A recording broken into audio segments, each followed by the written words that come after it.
അവസാന 5 വർഷത്തിൽ European golden boot നേടിയ താരങ്ങൾ 2020 Immobile, 2021 Lewandowski, 2022 Lewandowski, 2023 Erling Haaland, 2024 Harry Kane.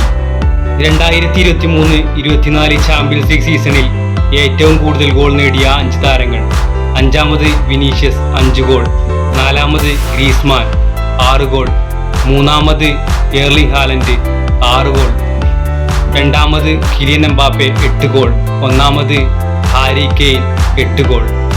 Champions ലീഗിന്റെ ചരിത്രത്തിൽ ചാമ്പ്യൻസ് ലീഗിന്റെ ഫൈനലിൽ ഏറ്റവും കൂടുതൽ ഗോളുകൾ നേടിയ 5 താരങ്ങൾ: 5-മത് ലിയോണൽ മെസ്സി 2 ഗോൾ, 4-മത് റൗൾ 2 ഗോൾ, 3-മത് സെർജിയോ റാമോസ് 2 ഗോൾ, 2-മത് ഗ്യാരത്ത് ബെയ്ൽ 3 ഗോൾ, 1-മത് ക്രിസ്ത്യാനോ റൊണാൾഡോ 4 ഗോൾ.